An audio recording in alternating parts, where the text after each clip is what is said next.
here I am with 60 grit that's been used before. It's not fresh, it's just used 60 grit, and I'm basically just cutting off the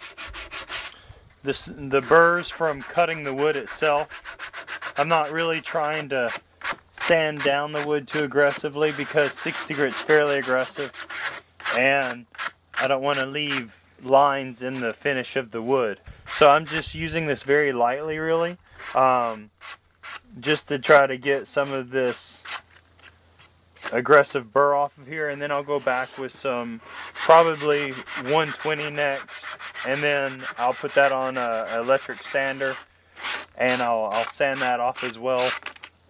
And I'll do the whole piece at that time. I'll sand the edges, I'll sand the top plane here. As you can see here, I just have a basic sander, nothing big, it's just a Black & Decker. It works well, but it's not by any means a professional sander. I do have this sandpaper on here, which is 120, and I'm going to start sanding this. As you can see here, there's different things of different burrs on the end, and really that's where detail comes in, because they have different cuts or little bits of tear out. As you can see there, it's a little uneven maybe. All of that kind of stuff is really what makes a finished product, at least in my opinion. So I go around and I try to sand all those down a little bit, and I also sand the ends where I cut because it's not quite as smooth as it is with sandpaper as a cut. So, you know, there's just a bunch of little stuff like that that I work real hard in trying to make sure that I do in a detailed manner, so that by the time I'm done sanding, it looks good and it looks finished and it's pleasing to the eye. It's soft. I generally like my corners and things to be soft. I don't know why. It's just a personal preference, but you don't have to do that if you don't want to. You see here that this piece here has some texture to it, and I've left it that way on my own choice. I actually like my wood a lot of times to have a little bit of texture to it before or as I finish it. It gives it a little bit more of a vintage feel to me. But it's not necessary that you do that. In fact, with my buffet or my credenza that I did, I sanded probably 30 hours trying to get that thing to the point that it is. So sanding is one of the most time-consuming aspects of any project, but don't take it lightly. I mean, something being well sanded or not can change the whole aesthetic or the whole look of the piece. The one thing that you also need to keep in mind is that when you're sanding the back of this to get those burrs off, that you don't over sand it. What'll happen is if you sand this portion here too much, it'll actually roll under, and then when you mount it to the other piece, it won't look right.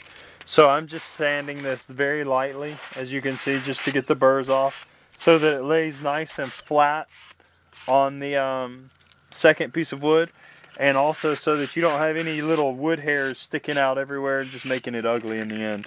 And it doesn't take long, just a real quick swipe over all of it, all the way around, and then you'll be done with that. And then we can grab the other piece and start fitting them together and sanding the other piece as well, because it needs to be sanded also. While I had the camera off, I went ahead and sanded this base piece as well, and I want to point out a couple of things to you guys, to you folks. Here I found, after sanding, if you recall, this was very dirty, and I found a scratch, probably that my cat put in it. Now that scratch is at the point now to where I could continue to sand, but it would start to make this uneven because there's different grains in here and different things like that. So it'd start to have a wobble effect in it unless I started getting really deep into this first layer. And with a rotary sander like I have here, which is a finish sander, that would take a while. If you guys have the opportunity to use or have the opportunity to purchase a belt sander, for a lot of jobs that will be very beneficial. At the moment I do everything with a orbital sander, and it does take longer. When I saw this scratch, it was deeper, I could have decided at that moment whether to keep sanding or whether to putty it up and try to leave it like it is. Putty is a very good helper. It is beneficial, but under certain circumstances it can actually make your work look worse. So sometimes it's better to leave a small error and people will never know.